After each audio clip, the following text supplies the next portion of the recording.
Christians, I'm in part 3 of the mini-series that I called Make Egypt Great Again. Make Egypt Great Again. It's a survey of Exodus chapter 1 and the things that ensued in Egypt with Israel after Joseph and Pharaoh died, and that whole generation of those who came to Egypt from Israel. The 70 persons in all who were the relatives and family of Jacob. At this time, they had all died. And I am now in verse 7. After the Joseph and the Pharaoh and his brothers all died, in verse 7 it says, "But the children of Israel were fruitful and increased abundantly, multiplied and grew exceedingly mighty, and the land was filled with them." They were everywhere. There were lots of them. Lots of them. And I said in my last post that this was in keeping with the promises of God to multiply them as the sand of the sea and as the number of the stars that are in the skies.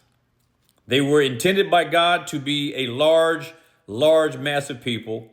And this had no doubt started. And at this point has probably, I won't say it reached maximum capacity, but it reached a number that was so vast that it became an issue for the next Pharaoh to rule in and over Egypt. And as a result, the Israelites. So we see in verse 8, again, Joseph is gone, the previous Pharaoh is gone. And in verse 8, it says this: "Now there arose a new king over Egypt, one who did not know Joseph." Now, at first glance, this may seem like nothing, just introducing the next Pharaoh. But it's more than just an introduction of the next Pharaoh, because it specifies that this new king is a king that Joseph did not know. So there's two elements here that need to be considered. One, a new king. Why new? Because for all intents and purposes, it appears from the historical standpoint that he was not part of the dynasty and the succession of that dynasty that the previous Pharaoh who ruled while Joseph was in power, when he ruled. This new king was a king of a different order or a different dynasty or a different group. And for all intents and purposes, it is assumed that he may have been a different race altogether by some. But the point of the matter is, he was a new king. He was different. There was something different about him and what he would want to do that was not consistent with the pharaohs up to this point. He was unique in that he was from a different order, let's say. We don't know what that was, but this is what is indicated by the fact that he is referred to as a new king. And he was a new king over Egypt. And it says, and it specifically points out that this king, this new king, he did not know Joseph.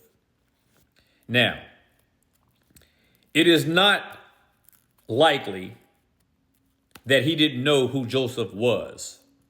It is not likely that he wasn't aware of Joseph's accomplishments. When it says that he didn't know Joseph, it means something different.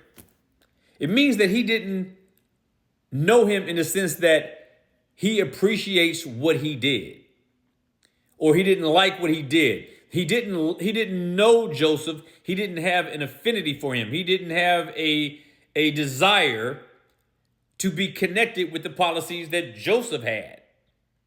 He wanted to introduce a new vision because he didn't like the direction, for better or for worse, that Joseph had employed. This new king, when it says he did not know Joseph, he wasn't interested in what Joseph had accomplished or what Joseph had done.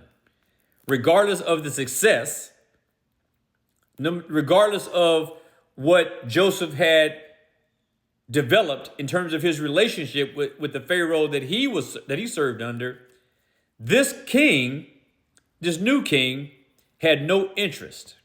And it's interesting, if you pay attention to it, that it says that this new Pharaoh, it says that he did not know Joseph. Now you would think that it would say, this new Pharaoh did not know the last Pharaoh. But it doesn't do that.